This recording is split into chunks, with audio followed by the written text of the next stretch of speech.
ആരോഗ്യത്തിനൊപ്പം സൗന്ദര്യവും. സമഗ്രമായ ആരോഗ്യത്തിന്റെയും സൗന്ദര്യത്തിന്റെയും പുതിയ തുടക്കത്തിനായി മട്ടാഞ്ചേരിയിൽ സ്ഥിതി ചെയ്യുന്ന ആയുർസ്പർശ് ആയുർവേദ ഹോസ്പിറ്റൽ നിങ്ങളേവരെയും സ്വാഗതം ചെയ്യുന്നു. ഇന്ത്യൻ നാഷണൽ കോൺഗ്രസ് കാഞ്ഞൂർ മണ്ഡലം 14-ാം വാർഡ് കമ്മിറ്റിയുടെ ആഭിമുഖ്യത്തിൽ SLC+2 പരീക്ഷയിൽ ഉന്നത വിജയം നേടിയ വിദ്യാർത്ഥികളെ അനുമോദിച്ചു.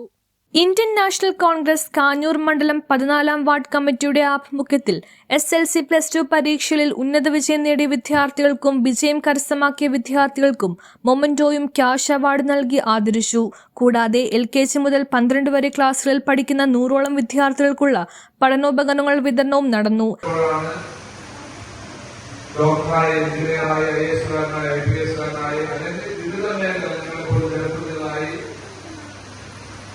ഈ നാട്ടിൽ അതിനൊക്കെ നേതൃത്വം നൽകുന്നത്. അപ്പൊ നല്ല മെഡിക്കൽമാരും മെഡിക്കലും നല്ല പഠിച്ചു വളർന്നു വരാൻ നമ്മൾ ഓരോരുത്തരും ആഗ്രഹിക്കുന്നു.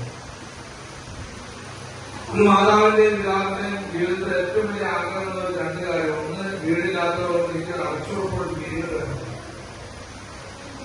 രണ്ടാമത് പറയുന്നത്, അത് വീടിനേക്കാൾ ആദ്യം പറയുന്നത് മക്കളെ നല്ലൊരു വിദ്യാഭ്യാസം കൊടുത്ത് അവരൊരു നിലയിലെത്തിക്കും. ചില മക്കൾ നിലയിലെത്തിക്കഴിഞ്ഞാൽ മാതാപിതാക്കൾ ഒരു നിലയിലാക്കും. രണ്ട് നിലയിലാക്കുന്നുണ്ടോ? ഒരു നിലയിലാക്കും. നോക്കൂടാതെ നോക്കുക നിങ്ങളൊന്നാണ് അവരുടെ മാതാപിതാക്കൾ എപ്പോഴും നിൽക്കും. തട്ടാൻപടി KVNS ഹാൾ നടന്ന അവാർഡ്, പഠനോപകരണങ്ങൾ എന്നിവയുടെ വിതരണോദ്ഘാടനം അൻവർ സാദത്ത് MLA നിർവഹിച്ചു. കോൺഗ്രസ് വാർഡ് പ്രസിഡന്റ് ജോഷി കോലഞ്ചേരി അധ്യക്ഷത വഹിച്ചു.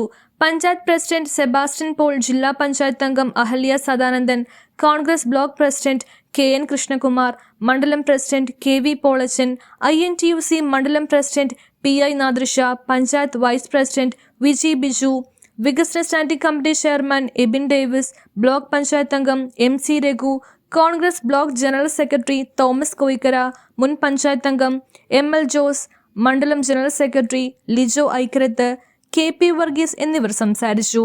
സതി രാജു, വാസന്തി ചന്ദ്രൻ, ലില്ലി വർഗീസ്, പുഷ്പ മനോജ് തുടങ്ങിയവർ നേതൃത്വം നൽകി. തുടർന്ന് വിവിധ കലാപരിപാടികൾ അരങ്ങേറി.